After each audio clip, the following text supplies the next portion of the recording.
we're expecting this evening. All right, then let's get started. Good evening. The Town of Los Gatos Planning Commission meeting of Wednesday, July 28th, 2021 is now called to order. This meeting is being conducted using teleconferencing and electronic means consistent with the State of California Executive Order N29-20 dated March 17, 2020 regarding the COVID-19 pandemic. The live stream of the meeting may be viewed on Comcast Channel 15 and/or online as noted on the agenda. In accordance with the order, the public may only view the meeting on television or online and not in the council chambers. We are conducting tonight's meeting in a virtual setting using Zoom. All planning commissioners and staff are participating from remote locations. All voting will be conducted by roll call vote. Director Paulson, would you please call the roll? Yes, thank you, Chair Janoff. Commissioner Thomas? Here. Commissioner Suzuki? Here. Commissioner Hanson? Here. Commissioner Barnett? Here. Commissioner Tavana? Here. And Chair Janoff. Here. So let the record reflect that Vice Chair Birch is unable to join us this evening. All right, thank you. As the Planning Commission conducts this meeting on behalf of the Town Council and residents of Los Gatos, we encourage active participation, which is essential for democracy and critical to the work of the Planning Commission. That participation can occur through written comments about agenda items submitted to staff prior to a meeting, which are always welcome and helpful. During our meeting, there are two opportunities for members of the public to participate. During the verbal communications period, an individual may speak on any topic not on the agenda. And during this hearing on a specific agenda item, any member of the public may speak about this item that is on the agenda. If you wish to address the commission tonight during verbal communication or during the consideration of the agenda item, you must join the Zoom webinar via the link and password provided on page 2 of the staff report. When I announce the item for which you wish to speak, please click the raise hand feature in Zoom. If you're participating by phone only, press *9 on your telephone keypad. When called to speak, please state your name and address for the record. Alternatively, you may choose to speak anonymously, and it is requested that you limit your comments to 3 minutes. We've now come to the verbal communications portion of our meeting. At this time, members of the public are invited to address the commission on any issue not on the agenda. Director Paulson, do we have any members of the public wishing to speak at this time?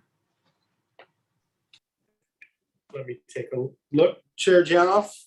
So anyone who would like to speak on an item that is not on the agenda. If this is for the Wood Road item, this is not the time to speak on that item, but if you want to speak on something not on the agenda, please raise your hand. I don't see anyone wishing to speak, Chair Janoff, for items that are not on the agenda.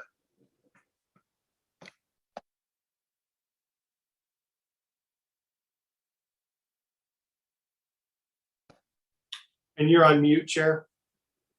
Thank you. Next item is the consent calendar.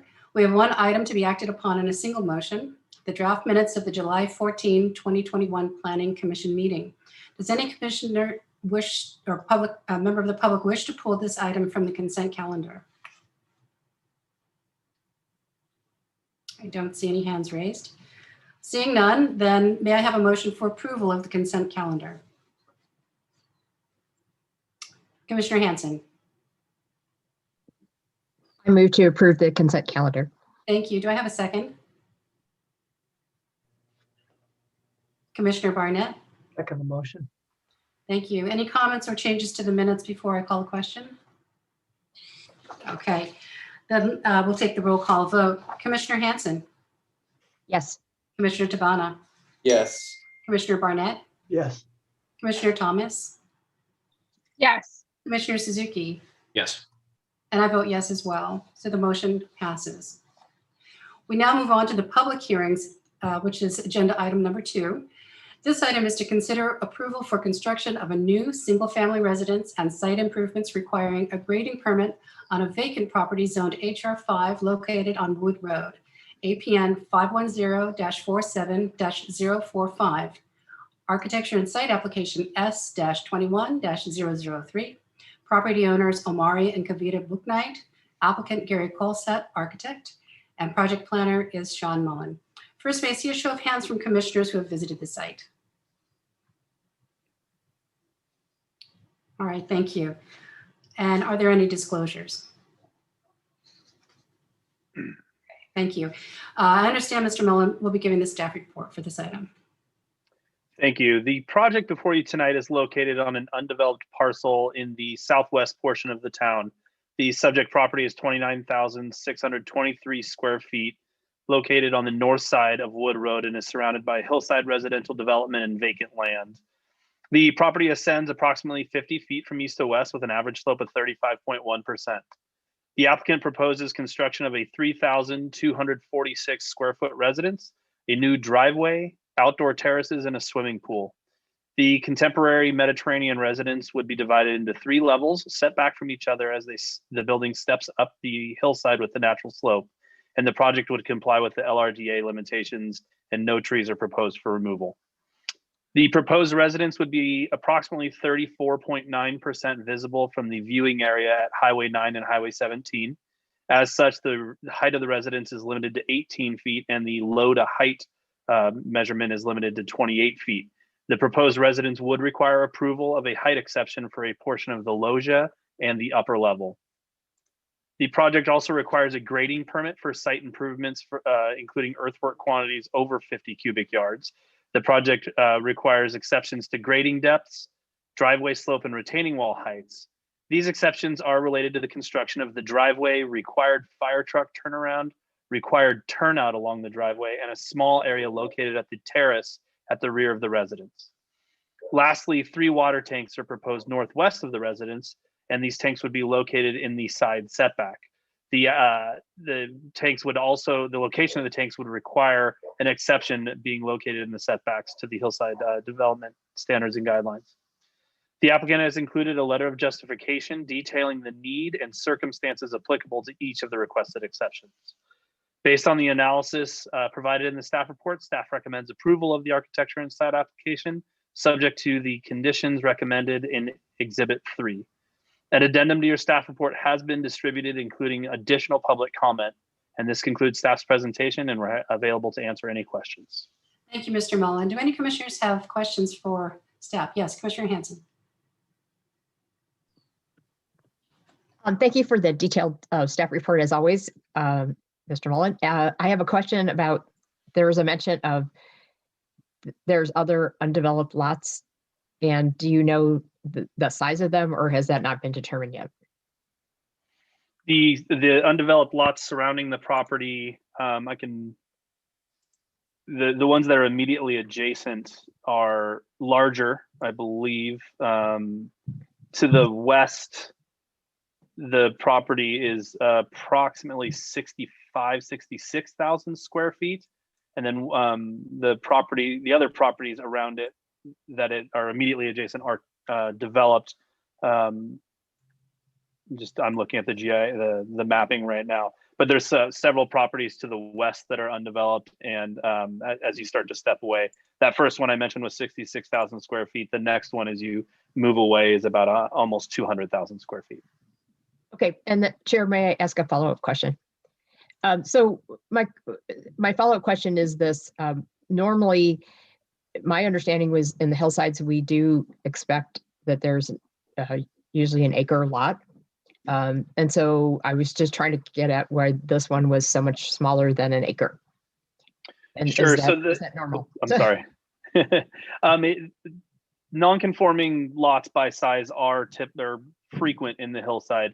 This particular lot is just under 30,000 square feet, where the minimum is 40,000 square feet for any hillside lot. This lot was the result of a lot line adjustment that was approved somewhere around 2016, where a much smaller lot was, the lot lines were adjusted to make this lot, which is much larger. Typically, as nonconformities decrease under a lot line adjustment, they can be approved. So it resulted in a nonconforming situation, but it improved upon the situation that was previously there. Okay, thank you. Thank you for that. Any other questions for staff? I don't see any hand raised. So we'll now open the public portion of the hearing and give the applicant up to 5 minutes to address the commission.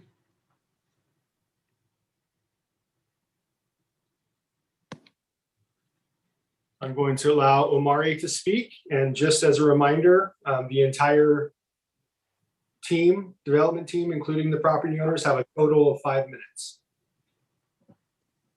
Thank you very much, Mr. Paulson. Mr. Mullen, if you would be so kind to bring up the presentation.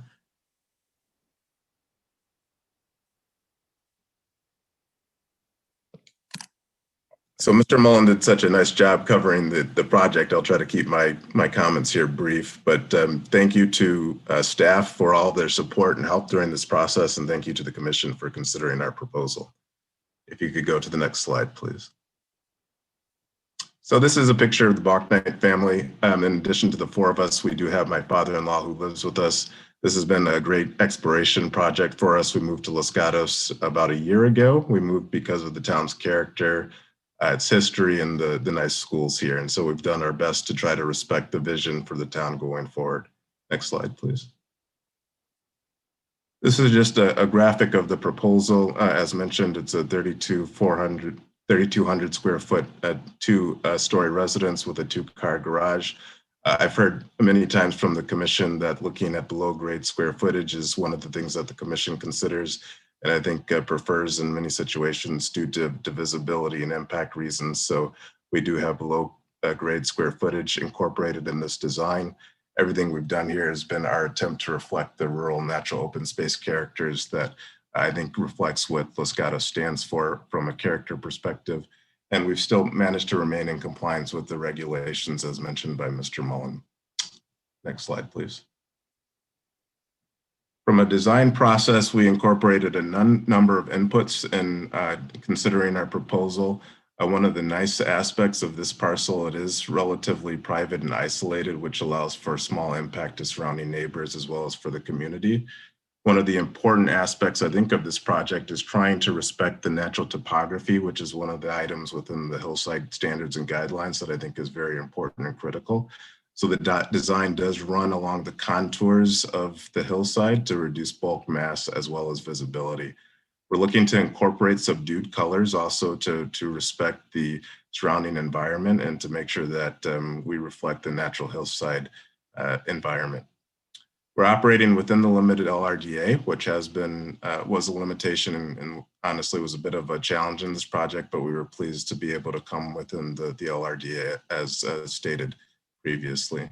We're not proposing any trees for removal. The arborist was very helpful in giving us feedback and perspective on how we might be able to do that in a way that I think is very appropriate for this site. We've made significant efforts to reach out to neighbors about this project over a number of months to ensure that they are aware of what was happening and provide them with ample time to communicate and give perspective. This required working with a number of different consultants, which I think were incredibly helpful in terms of being able to arrive at the proposal that you see today. Next slide, please. So in terms of visibility, we wanted to make sure that we minimize visibility as much as possible while still ending up with a home that was appropriate for the site. At 3 of the 4 observation locations, visibility is not a factor whatsoever. There is one observation location where within a narrow window, there's a portion that is visible. That portion is primarily the top elevation, which is still under the 18-foot guideline. That being said, given that window, you could consider the home to be about 35% visible in that narrow window on the observation location. So we attempted to minimize visibility significantly by first minimizing the building width. Second, making sure that we didn't go over the 18-foot guideline above the natural grade, the tiered configuration, the coloring, and then lastly, preserving the mature trees, which offer substantial screening. Next slide, please. Mr. Mullen touched on the exceptions that were proposed. They're highlighted here. In summary, we propose these exceptions in ways to respect the environment for the most part, or to remain within guidance from fire truck, for example, or for example, balancing the different aspects of the guidelines in the most appropriate way possible. And these are the 5 areas of exceptions that we've proposed in our application. And with that, last slide, just to thank you again for your time and your consideration, and we'd welcome any questions on our project. All right, thank you for the presentation. Do any commissioners have questions for the applicant at this time? I don't see any hands, but I do have one question. Then I'll get to Commissioner Hanson. Mr. Buchneck, regarding the screening trees that were sort of penciled in when you're showing the graphic that has the 34.9% visibility, are those screening trees on your property or are they elsewhere on someone else's property?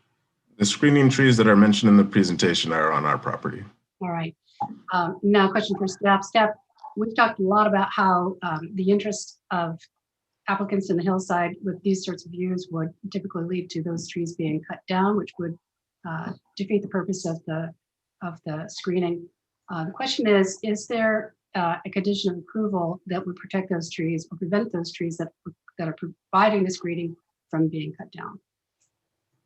So it's my understanding that the trees providing the screening based on a review of the site plan are actually on the property to the east, not on site. I think if you look at sheet A1.1, it's clear to me that the trees numbered 107 through 117 are the ones providing the screening.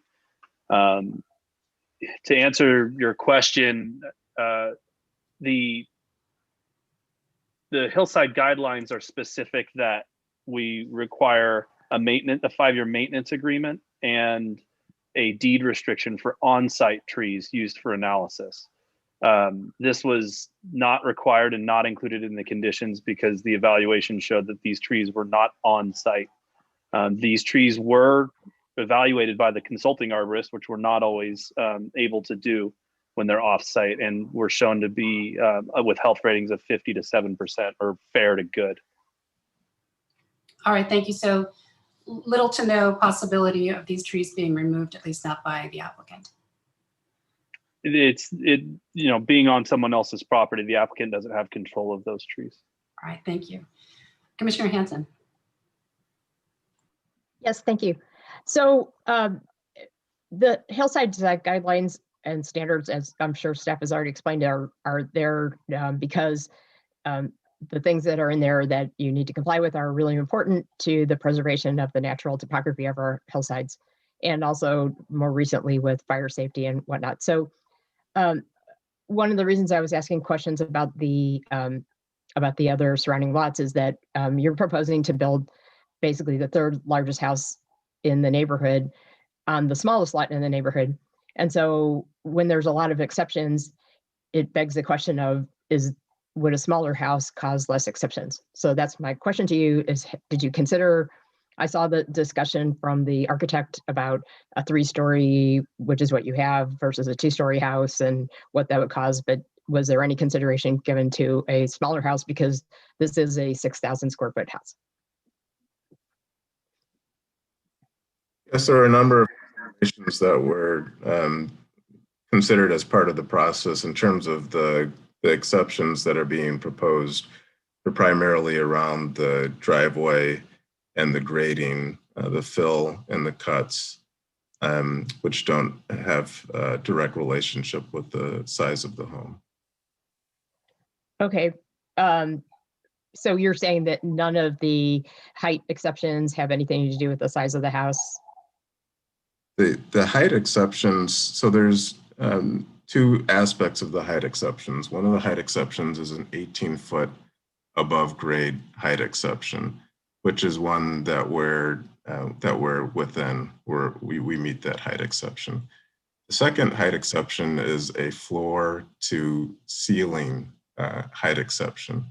That is the one that we crossed over.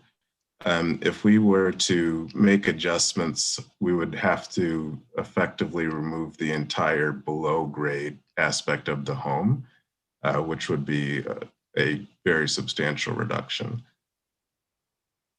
Okay, I think that answered my question. Now, the staff report does say that there is a exception requested for the 18-foot height limit because of the it exceeds the 24.5% visibility. So I'm not sure if we're on the same page about that, but we can clear that up with staff later.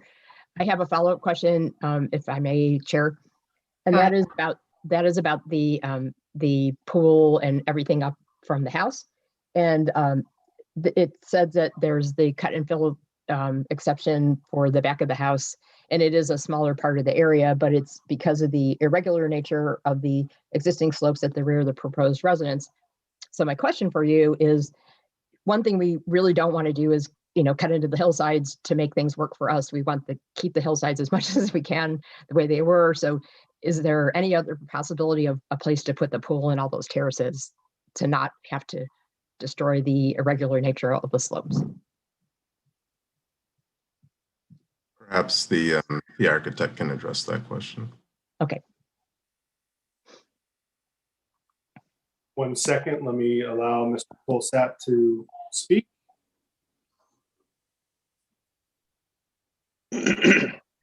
Sorry about that. Can everybody hear me?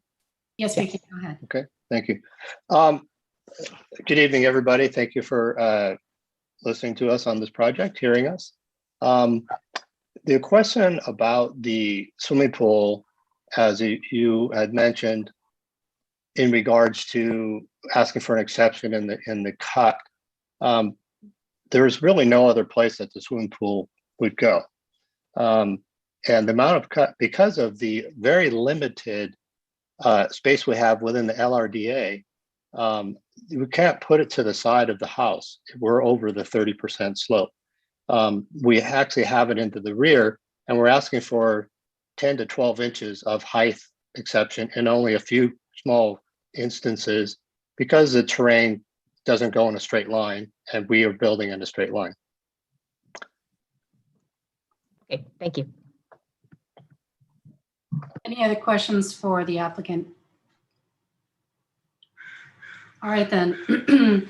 Let's move on to public comments. Now, members of the public may choose to state, sorry. If you wish to speak on this item, please use the raise hand button. Members of the public may choose to state your name and or address or speak anonymously, but please know that this meeting is being recorded for the public record.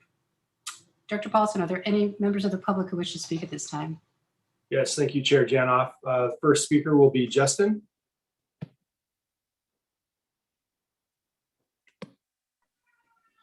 Hello, can everybody hear me? Yes, we can. Go ahead. Thank you. My name is Justin Dre. I am the owner across the way from the proposed project. I'm at 138 Wood Road. And I'm, first of all, appreciate the planning's thoughtful questioning and analysis. It makes me feel good to know that there's a group of people asking these kinds of questions. My only comments are that the thoughtful approach by Gary Colsat and the Bach Knights is appreciated. They've communicated with me and my wife throughout the process from the beginning. We think the plans look very nice and we welcome them to the neighborhood. And does that conclude your comments, Mr. Dre? Yes, no objections. Great. Thank you for that. Dr. Paulson, are there other members of the public wishing to speak? 1 second, let me look back, see if anyone else has raised their hand. So anyone else who would like to speak on this item that is not on the applicant's team, you would have up to 3 minutes. I am not seeing any additional raised hands, Chair. All right, so at this time, we invite the applicant to speak again. You have up to 3 minutes to add any further comments. Does anyone from the applicant or the applicant's team wish to speak at this time?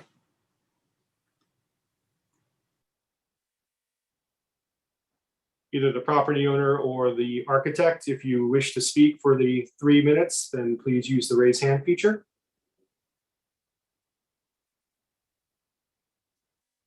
I'm not seeing any hands raised. Let me just double check one more time. Okay, I see Mr. Colsat's hand up, so we'll allow him to speak. Hey, thank you. I was expecting Omari to wrap that up, but of course, in this ether world that we're in, we're actually on separate parts of the country. Beyond just the normal separation. So I want to thank you again for your time on this project. We have spent quite a bit of time doing several designs on this property. Arriving at this one after a lot of trips around the barn. And this one actually, we feel very, very good about. We acknowledge that we are exceeding the 28-foot limit imposed on houses that are visible. We're talking bottom to top. We are underneath the ultimate 35 feet. That's really the only way this house is going to work. We stepped it up the hill very dramatically. There's over 20 feet from the garage to the master bedroom floor, and there's another 30 feet to the upper floor. So it's really terraced nicely into the hill. We actually put quite a bit of square footage below grade. So we're actually underneath the allowable floor area ratio. And with the landscaping tucked in the back, those minor exceptions are not really that visible at all. And it provides such a great private place for the buck needs to go and to hang out with the view and in the beautiful nature. Thank you again. All right, thank you for those comments. So commissioners, any further comments for the applicant or the applicant's architect at this time? Commissioner Hanson. I just wanted to ask a couple of sort of technical questions. One was about the fence. There was a mention of a wood and wire fence. And so I was wondering how many linear feet that would be, because our fence ordinance does require open fencing in the hillsides. And maybe it's related to the pool, but maybe if you could talk about that, I'd like to hear more about it.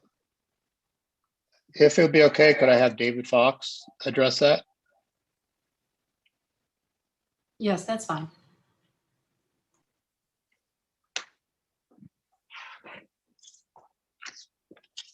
Mr. Fox, you can unmute yourself and then you can speak.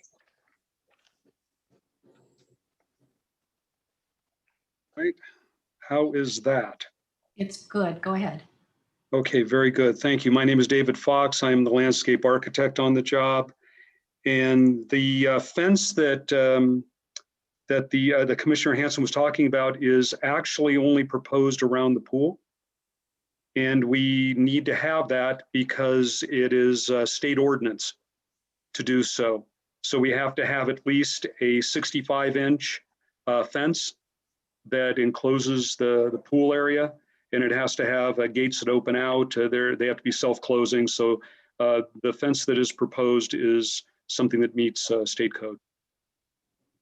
That is what I thought. So thank you for answering that question. And that makes sense. Can I ask one more question, since he's promoted to panelist of the same person? Yes. I happen to be one of the people on the commission that also lives in the hillsides, and you know, ground shifting is a big issue for all of us that live in the hillsides, and it causes all kinds of issues to foundations and to structures and so on and so forth. So my question is, I know for the approval of this project and to ultimately build this, you have to get all the certifications. But my question is, especially since you're planning to put this pool up at the very top, where the ground's going to be the least stable, have you already done the soils report and the engineering to determine if the pool is feasible? And if not, I mean, are there things, if it turns out that it's not as stable as you would like, are there things you can do to make it so it doesn't crack? Yes, ma'am. The pool will be on piers so that the adherence to the bedrock will be complete. That will also be checked by both the structural engineer and the soils engineer, and letters will be provided to the town from their review certifying that it meets all the criteria that it would need to stay in place. Similarly, the retaining walls will also be on piers. So in addition to holding back the soil for the terraces up there, the piers will also provide stability to the hillside. They'll act as friction piers so that it'll minimize the soil movement. But be rest assured that we're not going to build anything that's going to come down into the house. Okay, great, thanks. And I see Mr. Colsat might also have some additional comments on that. So I would just like to add that the geotechnical engineer has already reviewed our landscape plan. And he feels very confident that the pool can be built successfully, as long as Thank we you. follow his guidelines. Thank you. All right, thank you for that addition. Any other questions for the applicant? I do have one, and I guess this will go to Mr. Polsat. It was interesting to note that, or your notes, that the plate heights had been reduced from more typical of what we see today to 9 and 10 on floors, the third and second floor. But I note on the drawings that your first floor is still at 11-foot plate height. Can you comment about that? Why was that plate height not reduced as well?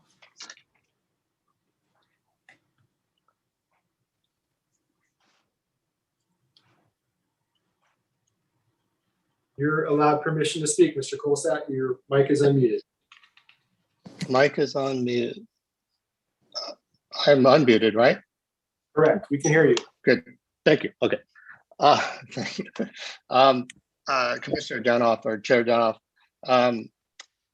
the dimension you may be seeing is floor to floor, which would be 11 feet, which would give us a 10-foot plate. And the reason why we want to have a 10-foot plate on that lowest floor is because we have to supply heating and air conditioning ducting to the main floor, because we have very little or no attic over that main. What I'm calling the middle floor is our main floor, where the living, dining, and the master bedroom are. We have to get heat and air conditioning to that floor. Since we've reduced the height so much, the pitch so much, we have very little attic space to get ducting to that. So we have to take it from the lower floor. We're probably going to drop 50% of that lower floor to 9 feet.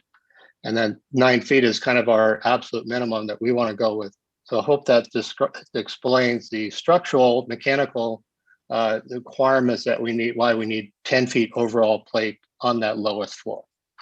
It does. Thank you. Any other questions from commissioners? Commissioner Thomas. I do have a question for Mr. Fox about what type of screening trees will be planted to accommodate for additional screening from that one vantage point in town. Commissioner Thomas, if the trees are more than 30 feet from the home, then we need to plant California natives. In that case, if we needed to plant California natives, we would probably choose something evergreen, because that would provide screening for the home through all the seasons. And the three most likely candidates on California native list would be either Coast Redwoods, Madrone, or California incense cedar, which is Cedrus deodora. If it's closer than 30 feet to the house, if we are in that situation, we have lots more trees that we could pick from. The evergreen California native list is very small.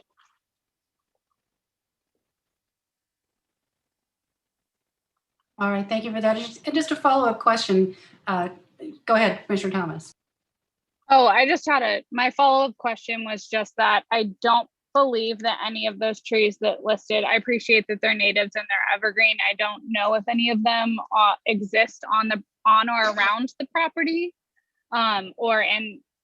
maybe there are some in some of the nearby properties that I didn't see on any of the lists, but would it be possible to consider planting trees that aren't necessarily evergreen that could provide still some screening? Because I don't know, maybe if they're just a completely different wall of trees, that might actually stand out more than having trees that blend in with others that already exist on the property.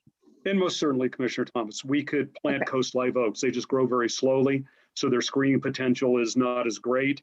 We could plant big leaf maple. Big leaf maple grows fairly fast. It's got a big canopy during the summer. It would provide a tremendous amount of screening, but in the wintertime, it would lose its leaves, and of course, its screening potential goes down quite a bit after that. But certainly, we would consider those trees. The ones that I mentioned are merely faster growing. They are evergreen, and in the end, they would provide the most screening. Thank you. All right, thank you for that question. Any other questions for the applicant at this time? Yes, Commissioner Barnett. Not sure who best to answer this, but I wanted to point out that in the staff report, there's a letter from Mr. Mattioni relating to a right-of-way issue. And I was wondering if that had been evaluated and what the position of the applicant is with respect to that.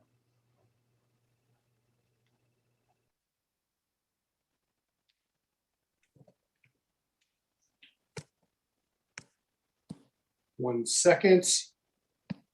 Allow the property owner to speak here.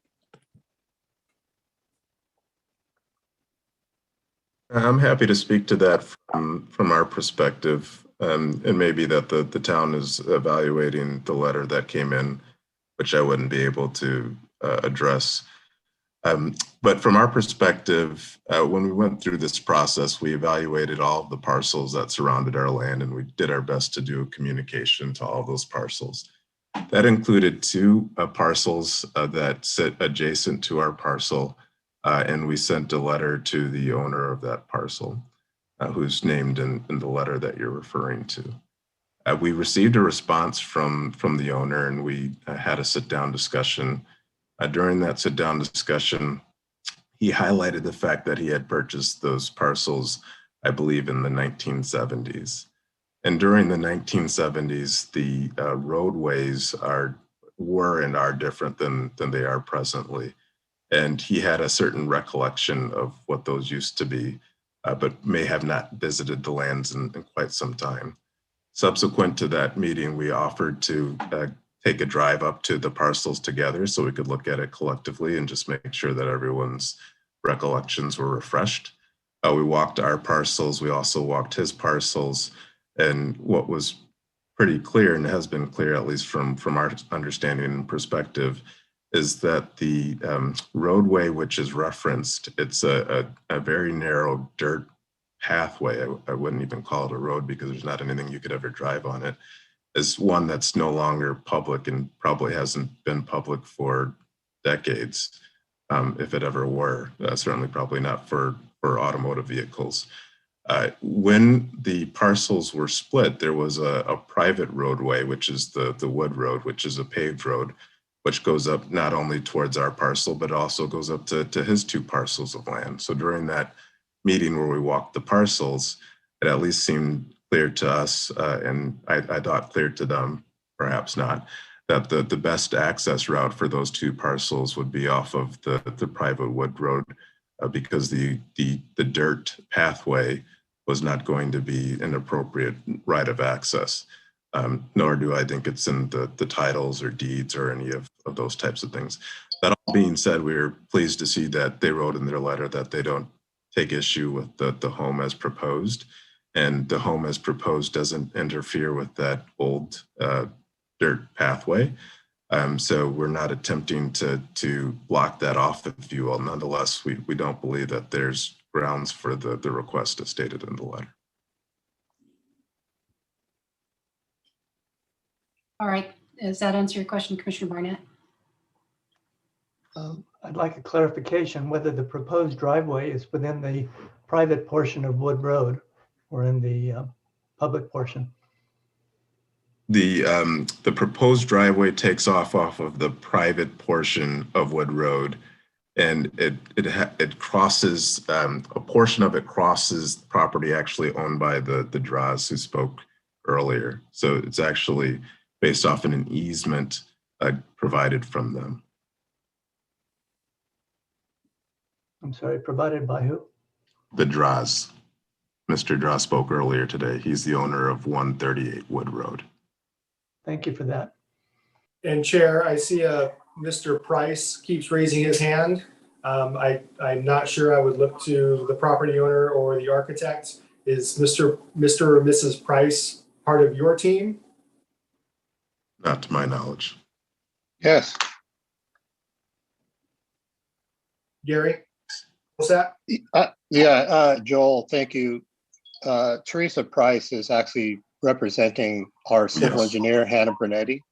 Yes, And thanks for the so clarification. she has a lot more clarity on she's done a lot of research on this, and I would love for her to speak on this matter. Yes, thanks, Gary. And Miss Price? Hello and good evening. Can you hear me? We can. Go ahead. Hi, yeah, I did some significant research on this claim of a right-of-way to, or an easement. As far as I can tell, there was never a legally established right-of-way or easement. There's a 1965 record of survey that shows the area in question, and it's labeled as Wood Road. A record of survey does not establish a legal easement. It just shows the property that was there in the corners of the property that was there.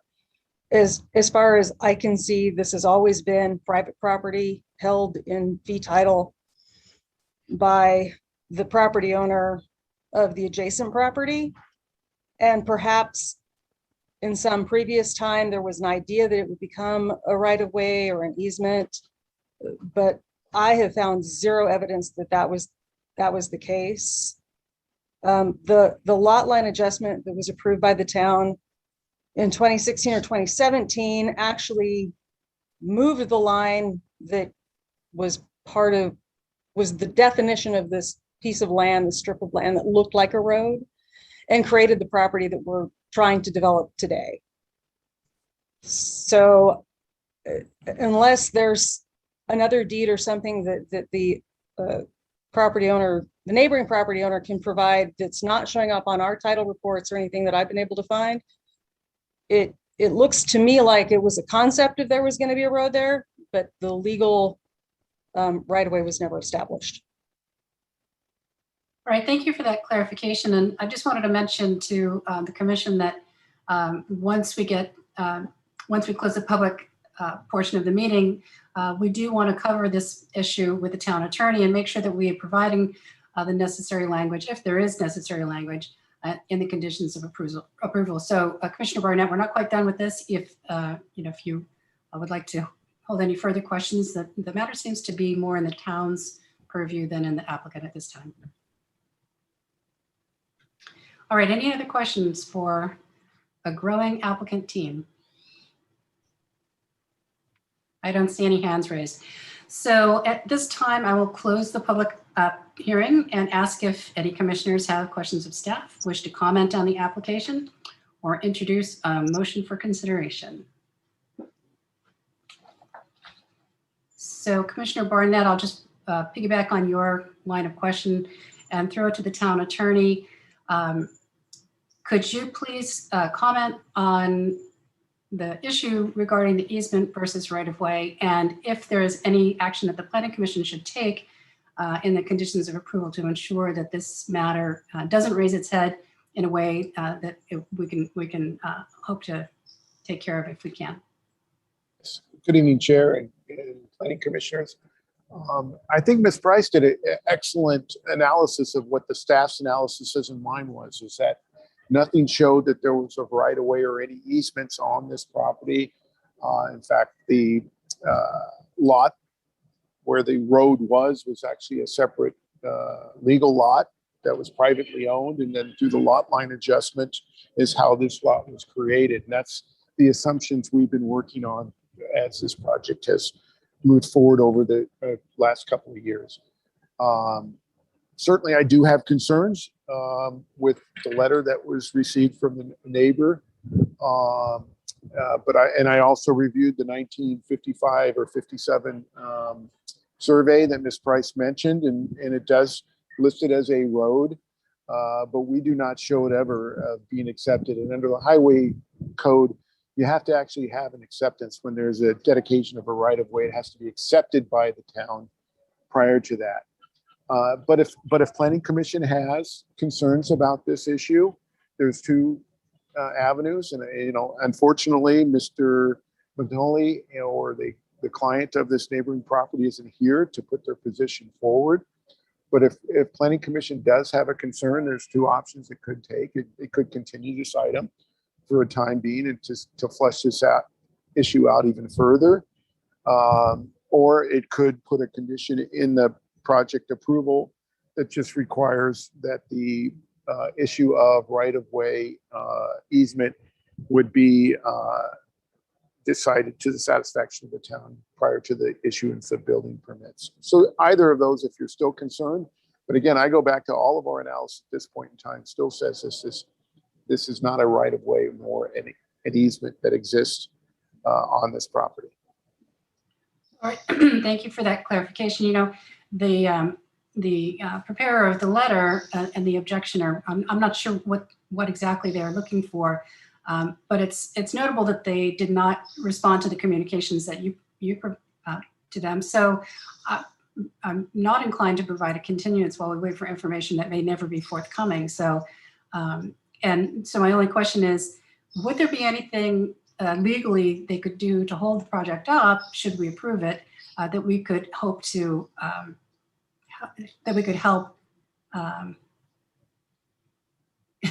me out here? No, I mean, if in fact they do have a legal claim that can be justified through documentation that shows differently than Ms. Price or our analysis, then they could potentially file litigation. As you know, all of our conditions of approval require that the applicant indemnify and hold the town harmless.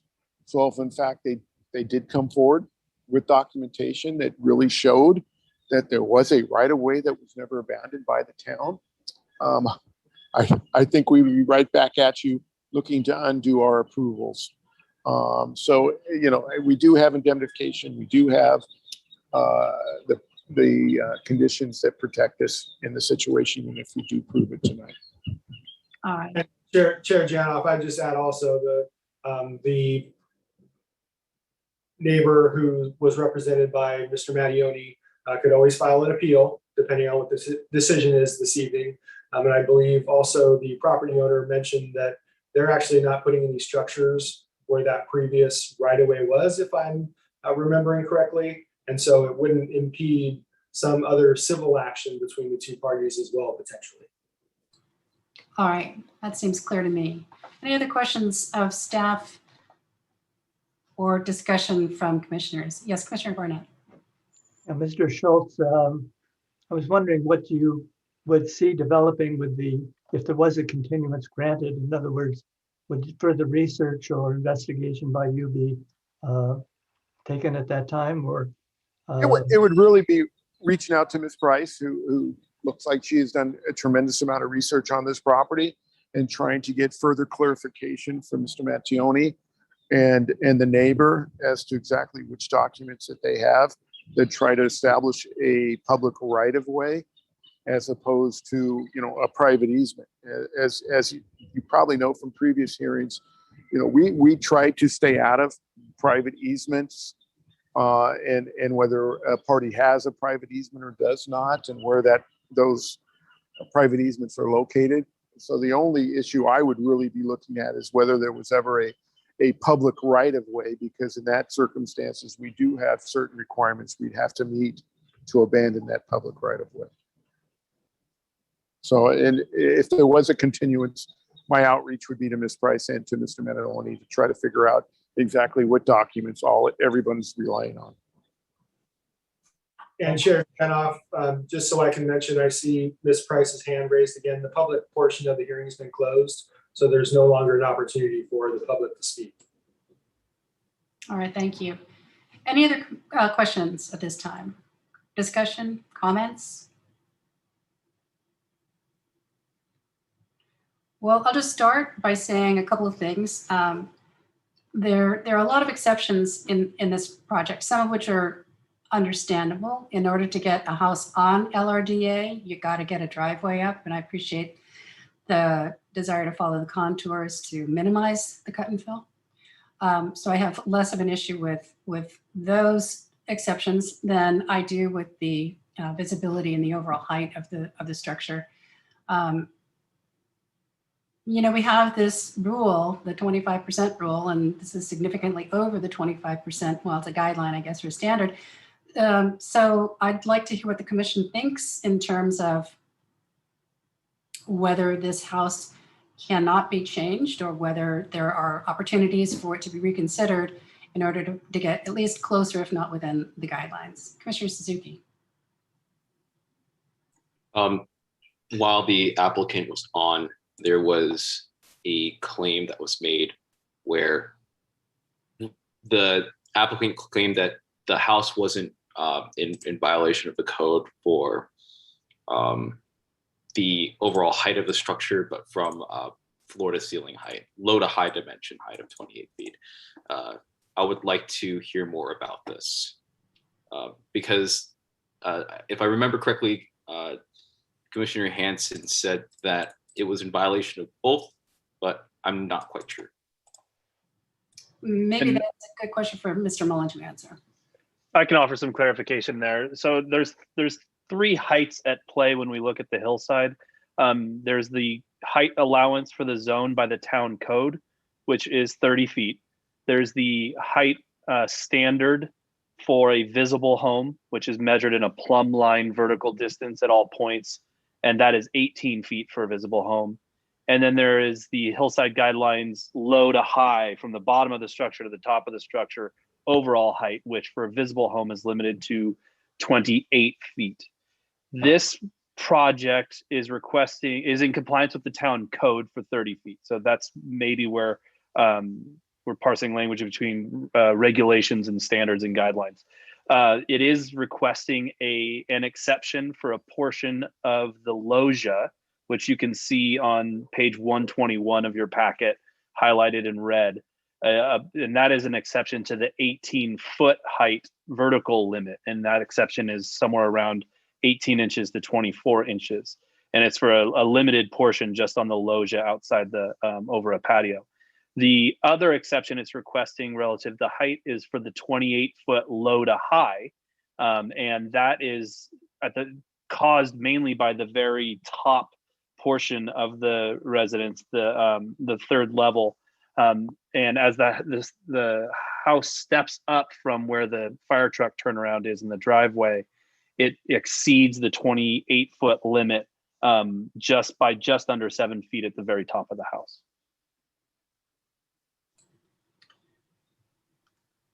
Commissioner Suzuki, did that answer your question? Yes, I did have a follow-up, but I saw Commissioner Hansen's hand up, so I'm just gonna put my hand down. Defer. All right, Commissioner Hansen. So I just wanted to comment. So I started out with my question kind of about where this house was with the rest of the neighborhood and what other lots were out there. And so my general thinking is this is an awful lot of exceptions to ask for, but I would put them in two buckets. One is the driveway. I don't think there's much we can do about the driveway. That really is the only way to get up to the house. And it does require a fair amount of exceptions to do that. And it's been certified by the fire department. So I put that in a bucket of something we can't do anything about. The other thing is I kind of went there with the applicant. I think that we have guidelines of FAR and whatnot. And even though the FAR, because of the lot size and the slope adjustment, would permit an even larger above ground house, what we're talking about is it's not just the slope of the lot, it's also the irregularities in the lot and where it fits in the neighborhood. And so, and the other exceptions they're being asked for in terms of the, height. And I think Mr. Mullen hit on this, that one of the things I did when I was looking at this, I said, well, if that last tier of the house, the highest layer was gone, that would probably solve a lot of problems. I mean, that's oversimplifying things, but my general feeling is that there's another proposal that hasn't been made yet that would make this more in compliance with our standards and would be more appropriate for a lot this big, because as was said by the applicant and in all the reports, it's a very challenging lot. And so it isn't always possible to do everything that you want and make all your things come true on the lot that you have. So I think there's room for improvement. Other comments or follow-up tonight? Yes, Commissioner Suzuki. I have a question on understanding visibility analysis. So it says pursuant to the HDS and G, a visible home is defined as a single family residence where 24.5% or more of an elevation can be seen from any of the town's established viewing areas. The figure that is given for this proposed residence is 34.9% visible. Now, I can't visualize that in my head. And I'm not sure how significant of a difference that is from 30%, which is the maximum. I was wondering if I could ask Mr. Mullen about that. Yeah, so the visibility analysis provided is attached, there's exhibit 4, and I'm trying to get you the exact page number in the packet because I know it's sometimes hard to find. So page 37 in the Planning Commission's packet provides the view analysis on this site. And the Hillside Development Standards and Guidelines are very detailed in how the analysis is performed with focal lengths for lenses and all this fun stuff. So, and it also talks about the trees that can be considered in the view analysis and which cannot. So what we're looking at here is from the intersection of Highway 17 and Highway 9, which is one of the town's viewing areas. The applicant went out and took photos with a 50 and a 300 millimeter lens of certified story poles that they had to put up well in advance of this hearing. And they performed the analysis based on those story poles. And if you look at pages 37 and 38 of your staff report, especially 38, the front elevation is what's visible. And to sort of, pardon the pun, visualize what you would see to answer your question, the areas that are highlighted in orange are what you would see.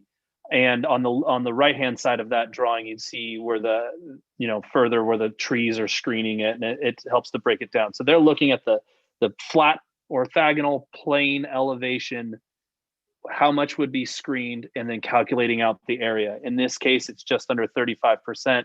The threshold for defining a visible home in the Hillside Development Standards and Guidelines is 24.5%. So it's 10% higher. Thank you. Which is That's correct. Sometimes it's difficult to visualize this. It really is, because we're thinking of the house in the visibility study as a flat plane, not the tiered stories that are being proposed. So it's a little tricky. Commissioner Thomas, did you have a question?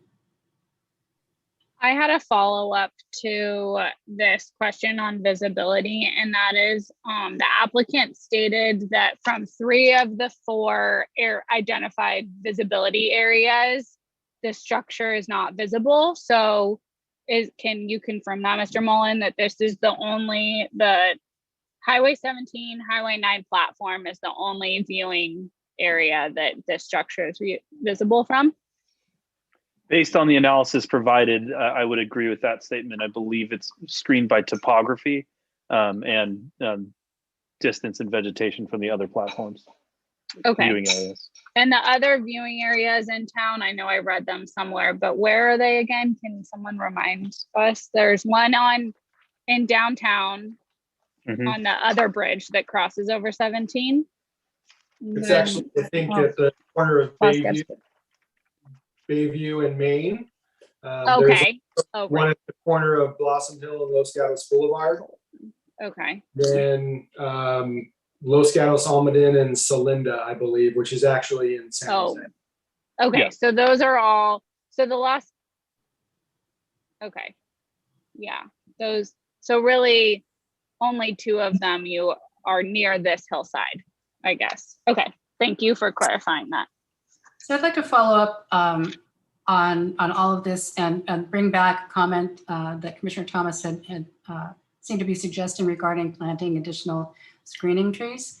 Is in staff's opinion, would additional screening trees planted in the appropriate locations reduce the 34.9 sufficiently to get within the 24.5 threshold or 24.4? I think it's a good question. I think the challenge here is when you look at the site plan, not just for this property, but the property through which the driveway traverses. And that neighboring property is really where the existing trees that are providing screening are located. When you look at the subject property, the driveway traverses up to it into a large area that is required for the fire truck turnaround. And that tunnel, if you look at page 37 of your staff report, there's sort of a tunnel created through the trees that is creating the view corridor. And that tunnel traverses right up where you would probably plant trees to, with this design to increase screening. And I think it's probably a juggling act of the requirements of the location of the fire truck turnaround and the driveway slope. I'm just not sure if there's other opportunities, because you start getting so far down slope that the trees would have to be very significant in height to provide any screening once you get away from the driveway, basically on the east side of the driveway. All right, thank you for that. And just a comment, I don't think I think we have all the respect in the world for the requirements of the fire department, and I would not personally want to make any suggestions to alter that for the sake of planting screening trees, when I think, as Commissioner Hanson said, there may be an alternative by reconsidering the overall height and of that third story, or its position. We're really looking at the houses. As you look at the house, when you're standing in front of the story poles, it's like 3 garages wide, roughly. And the height that we're seeing in the visibility analysis is all as you're looking at the front elevation, it's all on the left portion of the house. I'm wondering if there's any reorientation that might be accomplished by swapping some of those structures left to right, so that the visible ones could be behind more of the screen. It looks like a pretty blocky house. I don't know whether that's possible, but that's just a thought. Any other comments? Commissioner Giovanna. I guess I'm the opposite here tonight. I think this is a well-designed home. I appreciate the fact that they've gone and designed the residence within the LRDA. I'm also appreciate the fact that the town consulting architect had no comments and he thought it was a well-designed home. I take that into consideration as I value his opinion very well. And I'm also not convinced if we make changes or we request to make changes and they go back to the drawing board, that a whole set of new issues won't crop up when we hear it back, if it is continued tonight. So with that said, I do support this project tonight and I have no hesitations approving it from my side. Commissioner Thomas and then Commissioner Suzuki. I thank you, Commissioner Giovanna, for mentioning those things, because I too was very happy to read that the consulting architect had no feedback and was very supportive, considering that visibility is something that we're looking at tonight. So I do appreciate that. And I also was appreciative that the location and the fact that we're not requesting to approve any tree removal. There were many things that, it's a complicated lot to juggle around. So I kind of too had concerns that maybe if we do a continuance, that more issues might come up that we'll have to consider and might just circle back to this. But I did just have a question about the water tank located in the setbacks. Is that something that is usually approved? I mean, that didn't come up tonight. Obviously, fire safety is something that is very important to all of us here in the entire town. No neighbors had any issues with that, along with the driveway. But I just wanted to confirm that, Commissioner Hanson, that goes in your category of these are exceptions that are not really within our control and should be considered separately than some of the others. Or I don't know if Mr. Mullen, you can answer if these like a setback for the, an exception to a setback for this type of thing is something that we approve often. We see tanks sort of located in a lot of different locations. Is probably the best I can do to address that. I know this particular location, in discussing it with the applicant, was chosen, and he indicates in his letter to the commission tonight that was chosen because it would actually be the least visible. If they put them within the LRDA or lower down, or meeting the setbacks, then it would be visible from Wood Road and neighboring residences. And there's already some existing screening that affords some blocking of the view and additional screening that's proposed. And just a comment on Commissioner Giovanna and Thomas both commented on the consulting architects having no concerns or issues with this. I did want to clarify, I think staff can confirm, the consulting architect does not take into consideration the visibility studies, right? So that's not within their purview. That's more of a, a design guideline from the town standpoint, or at least in terms of the calculation. Is that correct, staff? Or does the consulting architect look at that element? Typically, he relies heavily on the residential design guidelines. There is a note in the report of the consulting architect that there is a height exception being requested. At that time, it was early on in the project scope, or the processing timeline. It was early on that we hadn't picked up on the 28-foot limit yet. We're still working at a 35. So his letter only addresses the 18-foot limitation of the loggia. But typically his comments are heavily focused on the residential design guidelines. On the design, great. I did have one other question for staff. There was a letter that came to us as an addendum that talked about repairs to the retaining wall on Wood Road. It seems to me that that's outside the purview of this issue on the agenda, but if staff could comment, is that the town's responsibility? Just curious to know that. Sure, that letter was actually making comments on 3 different projects, if you will, including this one. The retaining wall request was forwarded to the Parks and Public Works Department to determine if it is the town's responsibility and what can be done.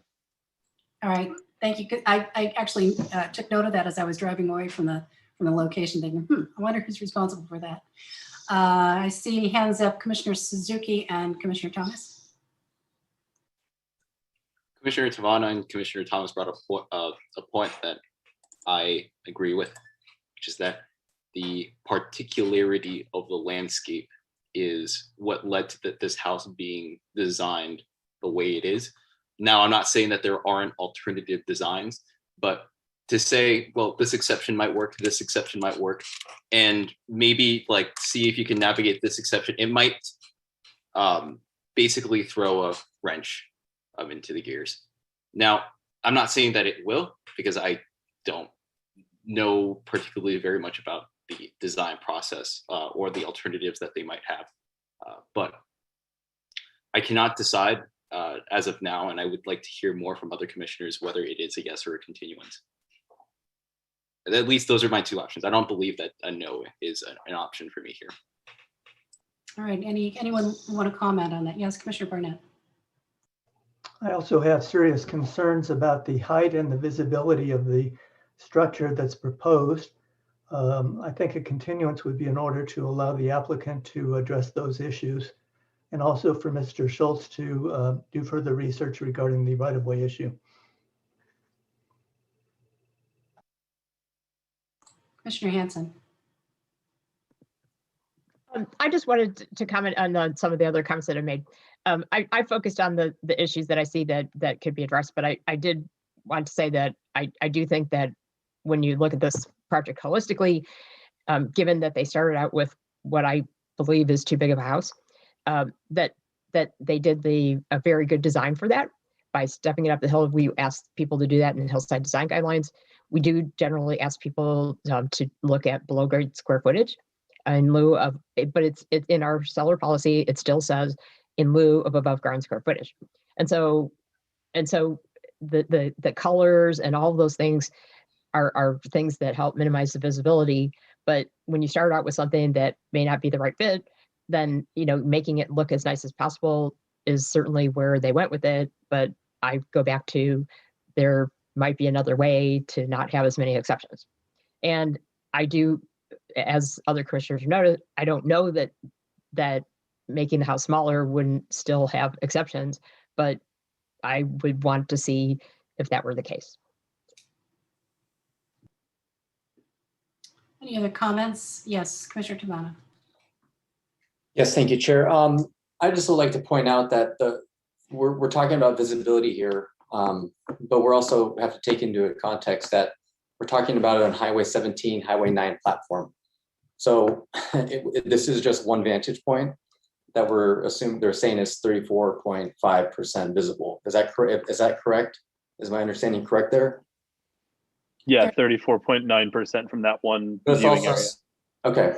So it's also safe to assume that at various other places in town that it's not 34.5%. So there's one vantage point on an overpass is what we're concerned about. So that's kind of where I'm coming at, why I don't have an issue with the visibility, because it's not going to be seen at the majority of locations around town. So that's my rationale why I don't have an issue with the visibility tonight.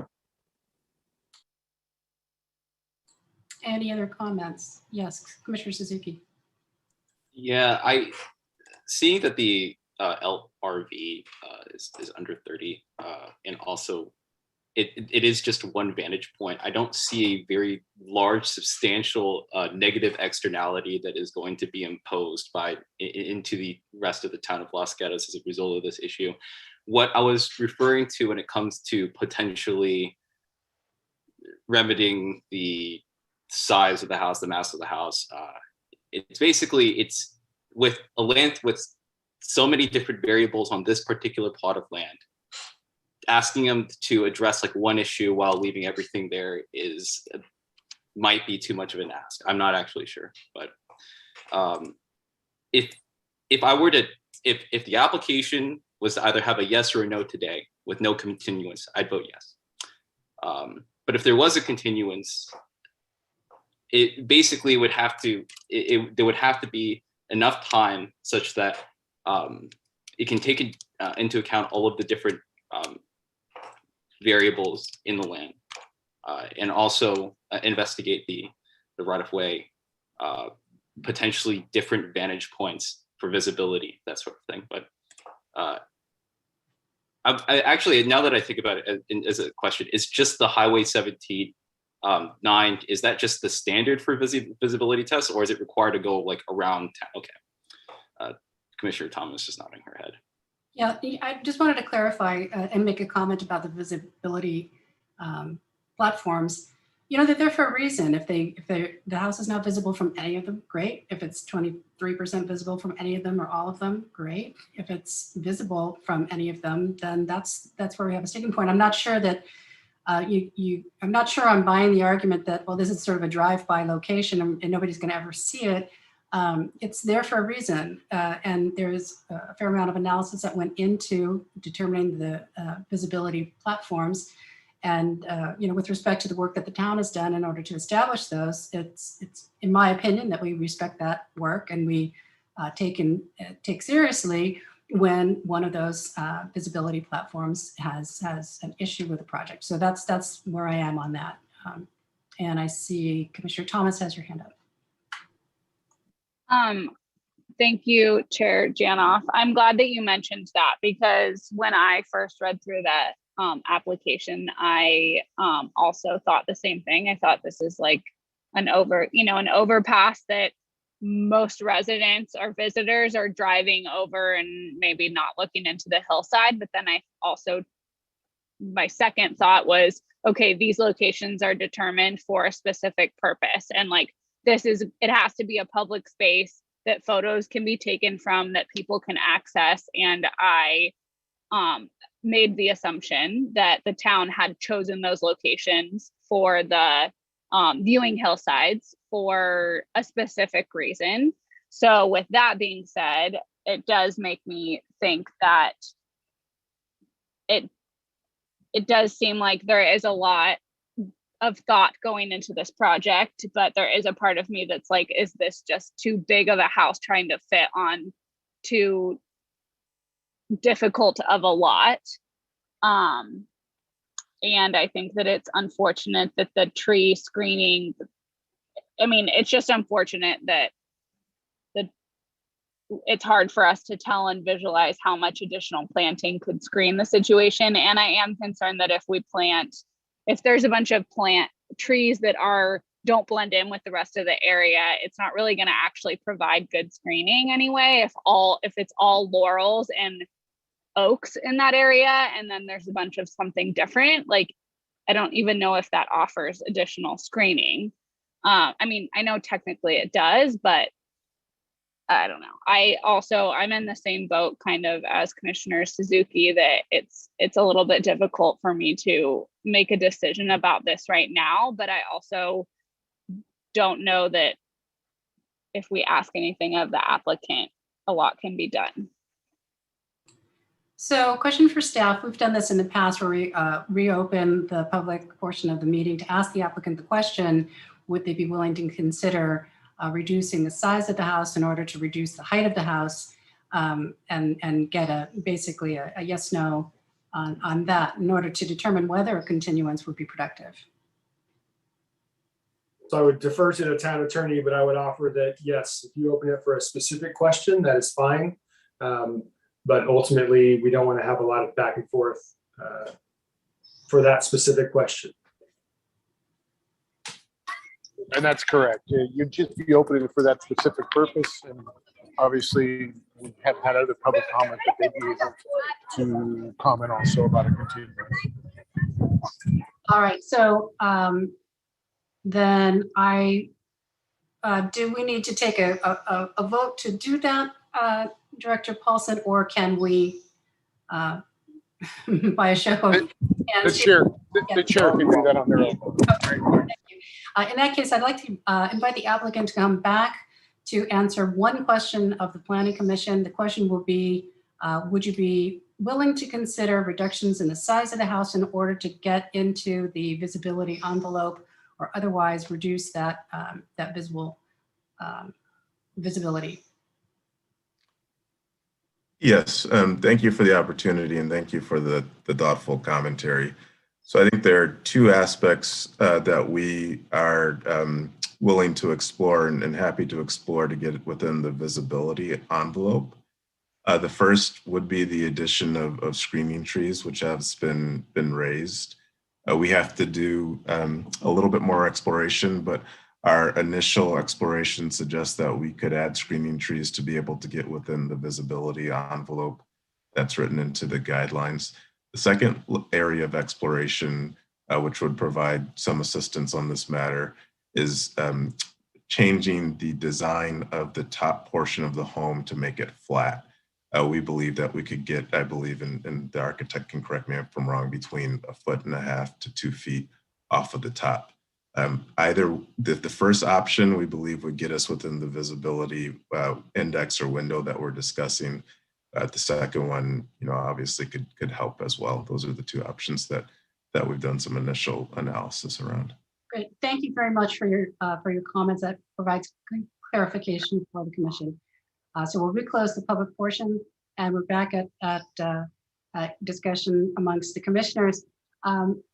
So I think we heard a very positive and responsive answer from the applicant. If they're willing to go back and take a look at what screening trees can do and are willing to look at the roof lines and other opportunities, we've got a great path forward. I do want to recognize that the house is well designed. It's not the only design. We've seen very modern, flat line, flat roofed structures in the hillsides that look great. So I think that's an interesting direction if that's possible. I would say reducing it as much as possible to get it. I mean, once you get down to the 25.4, then your height is a little bit different. But I think that this is a good direction for the commission to consider. Any comments? Commissioner Hanson. I agree with you, Chair Janoff. I think that the applicant gave a very positive response to our concerns. And so I think that a continuance would be in order for them to try and address the amount of exceptions that are being asked for, in particular with the visibility. All right, thank you for that. Anybody else have comments? Commissioner Barnett. Sure, the idea of continuance is previously noted. And the only request I would make is that, again, Mr. Schultz be given an opportunity to further investigate the right-of-way issue as long as we're continuing to allow the applicant to explore revision of the design. So the question is whether the period of continuance would also be for the attorney, town attorney, and applicants' attorneys to continue the discussion around the issue of easement. And the only thing I would say on that is if the question has been re-asked of the attorney who wrote the letter on behalf of the neighbors, If there's no response from them in a timely fashion, and perhaps there's a timely fashion that can be established by the town attorney, I would say continuing to chase down a rabbit hole that might not exist might not be the best use of attorney's time, but I would say we could include that in the applicant, in the continuation, and let it be up to the town attorney to determine the extent to which for the reason. So with that, Director Paulson, do we need a vote on a continuance? Yes, we need a motion to continue it to a date certain with direction. At this point, given the offer from the property owner that the architect and landscape architect are to work on, I think the earliest we can come back is August 25th. And so that would be the date certain. Okay. So could I have a motion from a commissioner to request the continuance to a date certain of August 25th? Commissioner Hanson. I move that we continue this matter to a date certain of August 25th in order to allow the applicant some time to evaluate options to reduce the height and therefore the visibility of this property from the viewing platform that was discussed. And do I have a second? Commissioner Suzuki. I second the motion. And do I have discussion on the motion? Commissioner Barnett. Yeah. I would propose that the motion be amended to provide for investigation by Mr. Schultz of the right-of-way issue. And I think I did have communication with him that Mr. Mattioni had responded to some inquiries that he had made. Is the maker of the motion comfortable with that addition?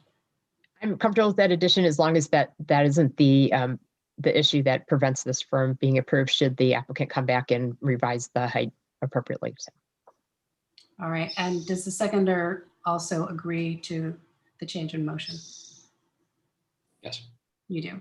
Great. So we have a motion on the table. Any other discussion? All right, then I'll call the vote. Commissioner Hanson? Yes. Commissioner Tabana? Yes. Commissioner Barnett? Yes. Commissioner Thomas? Yes. Commissioner Suzuki? Yes. And I vote yes as well. So the motion passes to continue this item to a date certain. Director Paulson, there are no appeal rights. Is that correct? There are no appeal rights since a decision has not been made. And I see Mr. Dre has his hand up. The public comment again has been closed, so there's no longer an opportunity for the public to speak. Yes, and having said that, the Planning Commission, of course, is always open to hearing from the public. So if there are comments that you'd like to send to staff in writing that apply to this agenda item, we would really like to see that. And of course, once this gets back onto the Planning Commission agenda in August, there will be another opportunity for public comments. So stay tuned for that opportunity. All right, so at this time, we're going to move on to item number 3, which is other business, starting with a report from the Director of Community Development, Director Paulson. Great, thank you, Chair Janoff. So just want to make sure I know you're all aware, but for the public, and then if you have other folks interested that you see on the street, your friends, your family, the draft 2040 general plan is circulating. The draft general plan, we're actually looking currently to have a potential Planning Commission Town Council workshop on the general plan. It's looking like we're hoping for sometime in September. Staff has been meeting with some groups and individuals and receiving a lot of comments on the draft plan, specifically and mostly revolving around the housing numbers, which I know the members of the General Plan Update Advisory Committee are more than aware of. So we want to make sure that folks are aware of that. We also will have the general plan EIR will begin circulation this Friday. There will be a 45-day public comment period where people can provide comments in writing. And there will also be a Planning Commission hearing to accept public comments on that general plan EIR as well, in addition to any written comments that folks want to make. Once all those comments are received and that deadline has passed, then a response to those comments in the form of a final environmental impact report will be prepared. And then we will be bringing back the EIR and the general plan for Planning Commission consideration for a recommendation to the Town Council. We envision that sometime probably late fall at this point, but a lot is dependent on the environmental impact report process. We also have a couple other big items that are kicking off. One is we have a subcommittee of the Planning Commission who is going to be helping staff and our consultant with objective standards. So we're looking to come up with objective standards because those of you who've been on the commission for a while know that a lot of the new state laws require the use of objective standards if you're looking to deny a housing project of a certain type. We're also kicking off the housing element update.